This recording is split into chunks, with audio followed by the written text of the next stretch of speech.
My name is Melrose Flores Angeles. In Singapore, they call me Melrose Angeles kasi medyo English, ano? Yeah. I've been here for 10 years now. Effective today is 10 years, and I'm working as head of the Human Capital and Development of the Pan-Pacific Service Suites here. I'm actually in charge of 3 properties.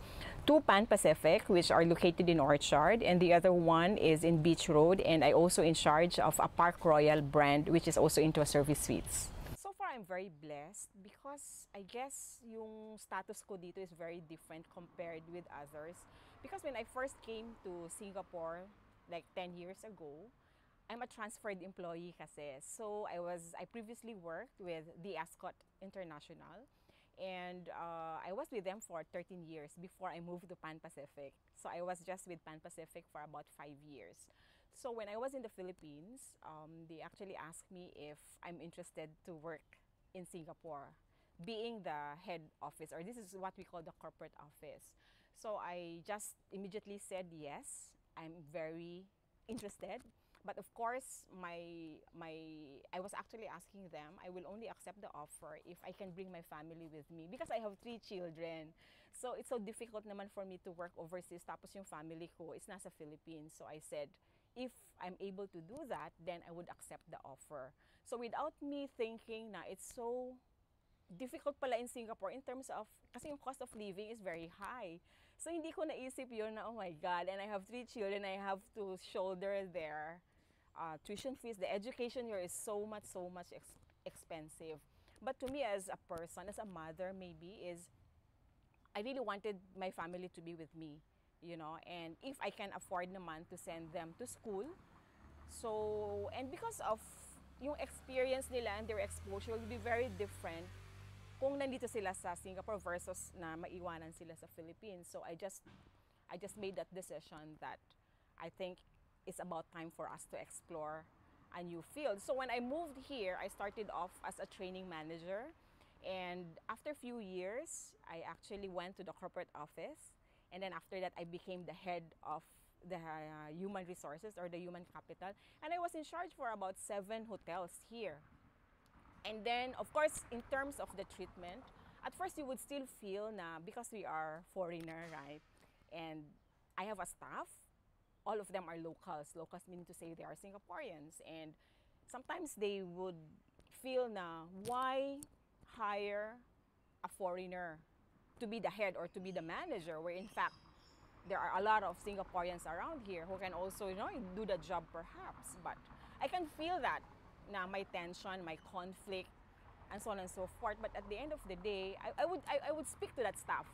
I would tell her that I didn't choose to be here. I mean, what I meant was I didn't choose na I would be your manager, but I was asked to be the head of this team. So my job is to ensure that this department is doing very well. But then if you cannot really, it takes 2 to tango. It takes 2 hands to clap. I told her that. So if you cannot work well with me, then it will be very difficult for me to be able to really ensure na yung work natin sa HR is magiging fruitful or magiging successful. So at first, you can really feel na parang may, you know, may distance and so on. But majority naman is that I would feel na, you know, they embrace foreigners because, I mean, being in Singapore, they are very diversified naman. And my company naman talaga, we hired a lot of foreigners then. So I didn't really feel that overall. But of course, if you would specifically ask me whether I felt that from the start, I would say na may ganon. But after a while, you just have to really prove to them that you can do the job. The moment that they can see, then definitely the respect would really be there. Yeah. So you just have to be very credible, and you just really have to know exactly ano ba yung purpose mo, why you are placed in that particular role. Yeah. So yun yung mga challenges perhaps of a foreigner working, you know, dun sa mga different nationalities. My company kasi is very diversified.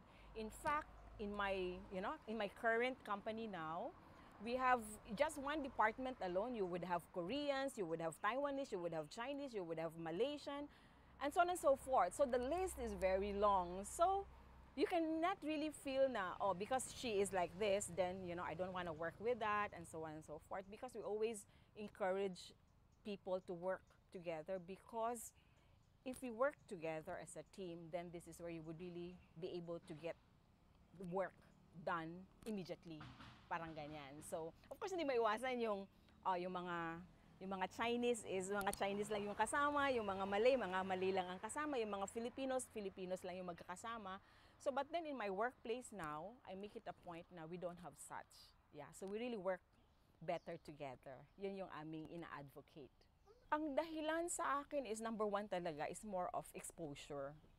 Yeah, because Singapore is one of the best countries to, you know, to work with, and because I was also exposed going into different countries with my job, because I've been to the Middle East, I've been to Dubai to open a hotel, I've been to Bahrain as well, I've been to Bangkok, you know, in Thailand to open a hotel, and this is where it opened my mind na, well, I mean, maganda siguro if I would also be able to, you know, to work overseas. And how is it like?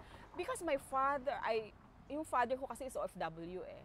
So matagal siyang naging OFW, and ayokong magaya yung iniwan niya kami sa Pilipinas, tapos siya being a father, nag-work overseas. It's very different. Sabi ko, ayokong ulitin yung ganong, ang tawag mo doon, cycle sa family ko. Kung magiging OFW man ako, I have to ensure na kasama ko yung buo kong pamilya. It's very rare actually na pwede mong isama yung buong family. But I really thank God na na-open sa akin tong ganitong opportunity, simply because I guess when I was still in the Philippines, nakita ng company ko na, you know, I really work very hard and I'm very capable to do things and perhaps can make a change, because alam mo kasi ang mga Pilipino, we are very good kasi in, you know, in hospitality eh. So, and in service. So perhaps what they were thinking was, if we can bring in this person who can somehow bring a change, bring a difference on how to do customer service, I think mas marami pa sigurong magandang opportunities na pwedeng magawa sa isang kumpanya. Kaya para sa akin, if my company believe that I can do that, then of course it's, you know, it's really a privilege na gawin ko siya or i-try ko siya. Kasi hindi naman lahat ng OFW nagiging successful. Meron din namang nag-fail. At the end of the day, you just really have to be very sure what is really your purpose. Bakit ka pumunta sa isang country, di ba? As you have asked me nga kanina, ano yung main reason ko of coming here? Sa akin talaga is more of exposure for my children. Kasi iba yung magiging exposure nila pagka dito sila nag-aral, dito sila lumaki, and so on and so forth. Kasi sabi ko nga sa very rare opportunity siya. So yun talaga yung main reason ko. When my boss nga asked me na, you know, they wanted to offer you this opportunity overseas. But then sabi ko, if you wanna accept it, please take note. You might not be able to save money, because nga Singapore daw is one of the country na yung cost of living is super, super high. Then I told my boss that, yes, having a savings is good.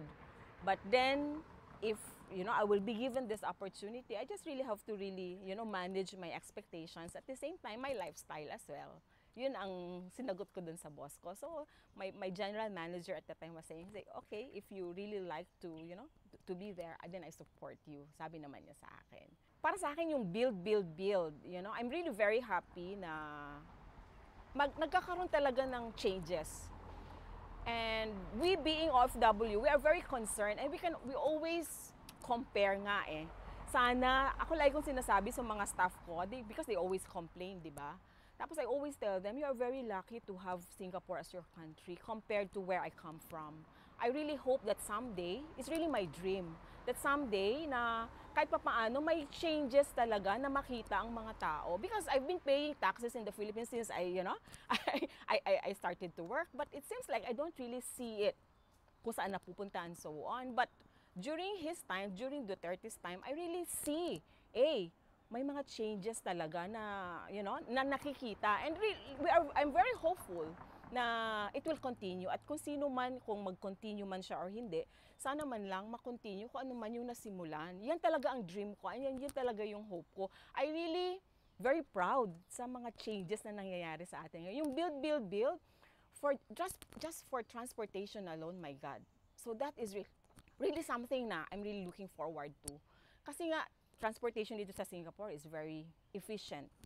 Napakadali. So I'm really hopeful na yung mga MRTs natin, yung mga buses natin is ma-improve din. And I can see na yung mga link ng from one province to another is another way of progress din. Kasi kung yung mga farmers na gustong nilang dalhin sa city area, yung kanilang mga produce, is very easy nowadays. So para sa akin, yung concept niya ng build is really very good. Yeah, so kasi I just went back recently. Ang nakita ko is, syempre, paglapag mo ng eroplano, di ba, is the airport. So, parang ang sarap kasi nung feeling na, wow, I'm home, you know? But then again, prior to that, paglapag pala ng eroplano, nasi-stress na ako. Na parang, oh my God, ito na naman yung airport natin, na hindi malinis, hindi efficient, mainit, yung aircon not working, ang haba-haba ng queue, you know? OFW ka na nga, tapos ang haba ng queue mo sa lalabas ka pa lang and so on. Tapos paglabas mo, hindi mo alam kung may proper transportation ba na pwede. Kasi kailangan may sundo ka and so on and so forth. But nowadays, nung recently na umuwi ako, very efficient na. So ibig sabihin, wow, ang ganda ng airport. Malinis sa loob. Aircon. Tapos may mga options ka pa na if you wanna take the bus, meron pala na it will bring you to certain destinations. Probably it's Ayala or in Cubao and so on. And it's very affordable. It's like getting a taxi na rin. So to me, that is the major improvement na nakita ko paglapag ko pa lang ng eroplano. Pero syempre, it takes time naman kasi to really see those big changes. Hindi naman siya overnight. Ako very patient. As long as I know na meron talagang plano na naka-allot. So, para sa akin bilang isang Pilipino, nakita ko na very clear naman kung ano yung plano niya eh. Let's just wait. There are some people kasi na very impatient. Pero para sa akin, kasi being in a corporate world, no, my company is trying to do a lot of rebranding, a lot of refresh. Let's change this, culture changes and so on. But it will not happen overnight. You know, it will take years. Even for a certain country, it will take years. Probably, baka wala na siya, I mean in the administration, baka hindi na siya mag-run for the next president, baka hindi na niya makita kung ano man yung mga plinano nila ng mga programa para sa Pilipinas. But to us as Filipino citizen, we just have to believe in our government. Kasi tayo dapat ang magsosupport eh. Hindi tayo dapat magkikritik eh. Kasi the moment na magkritik tayo, walang asenso. We will remain as we are right now kung we will continue to behave as like that. I think it requires a lot of total change of mindset and really trying to believe in our current government. I really hoping na, you know, matupad lahat ito.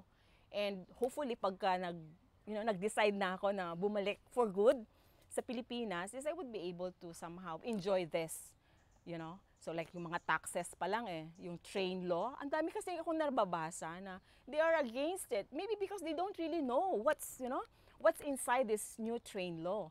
If they only try to understand what would be the benefit, then I guess it's something that they would really appreciate. So these are the few things na nakita ko as mga changes naman.